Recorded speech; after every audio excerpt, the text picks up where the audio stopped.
દાહોદ જિલ્લાના દેવગઢ બારિયામાં આયોજિત કોળી સમાજની એક મહત્વપૂર્ણ બેઠકમાં ભારે વિવાદ અને અફરાતફરી સર્જાઈ હતી. સમાજના આ કાર્યક્રમમાં અગાઉથી જ નિર્ણય લેવામાં આવ્યો હતો કે મંચ પર કોઈ પણ રાજકીય વ્યક્તિને સ્થાન આપવામાં આવશે નહીં. તેમ છતાં ભાજપના ધારાસભ્ય અને પૂર્વ મંત્રી બચુભાઈ ખાબડ અચાનક મંચ પરથી ઘસી આવ્યા હતા. ઘટના ત્યારે વણસી જ્યારે બચુભાઈ ખાબડ દ્વારા મંચ પર જ ઉદ્ધતતાભર્યું વર્તન કરવામાં આવ્યું હોવાના આક્ષેપો થયા છે. એટલું જ નહીં, તેમણે કાર્યક્રમ વેરવિખેર કરી નાખવાની ચીમકી આપતા ઉપસ્થિત કોળી સમાજના આગેવાનોમાં ભારે રોષ ફાટી નીકળ્યો હતો. મંચ પર જ ધારાસભ્ય અને આગેવાનો વચ્ચે બોલાચાલી થતાં તણાવભર્યો માહોલ સર્જાયો હતો અને કાર્યક્રમમાં અવ્યવસ્થા ફેલાઈ ગઈ હતી. આ સમગ્ર હંગામાના દ્રશ્યો કેમેરામાં કેદ થયા હતા અને તેનો વિડીયો સોશિયલ મીડિયા પર વાયુ વેગે વાયરલ થયો હતો. વિડીયો વાયરલ થતાં જ દાહોદ જિલ્લા સહિત સમગ્ર પંથકમાં આ મુદ્દો ટોક ઓફ ધ ટાઉન બન્યો હતો. કોળી સમાજના આગેવાનોએ ધારાસભ્યોના આ વર્તનને સમાજનું અપમાન ગણાવ્યું હતું અને કડક શબ્દોમાં વિરોધ નોંધાવ્યો હતો.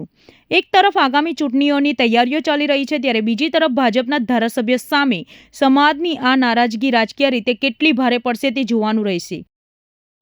ગઈકાલ 14મી જાન્યુઆરીના દિવસે ભગવાન માંધાતાના પ્રાગટ્ય દિવસ નિમિત્તે અમારા અખિલ ભારતીય કોળી સમાજ દ્વારા આયોજિત સંમેલન યોજાયું, જેમાં અમે એક પણ રાજકીય ચહેરાને સ્ટેજ નહીં આપવાનું નક્કી કર્યું હતું સમિતિ દ્વારા. ત્યારે એ સમયે બ્રિજરાજ સોલંકી અને બચુભાઈ ખાબડ સ્ટેજ ઉપર આવ્યા. તે સમયે અમને એક અચંબામાં પામ્યા, પરંતુ બચુભાઈ ખાબડ જ્યારે આવ્યા તો એ હથિયારધારી 100 થી 150 લોકોના ટોળા સાથે આવ્યા અને સીધા સ્ટેજ ઉપર ચડી ગયા.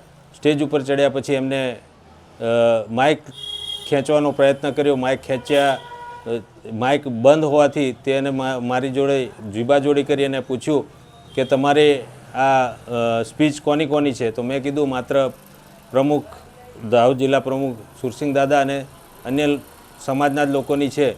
એમ કરતાં તે ગુસ્સે ભરાય અને મારી સ્પીચ લખ, કેમ ના લખે, તું કોણ નક્કી કરનાર, એમ કરીને મારી સાથે દુર્વ્યવહાર કર્યો અને એમને કીધું કે જો તું આ સ્પીચ ના લખે તો હું આખા સમાજને, આખા મેળાને ખોળવી નાખીશ.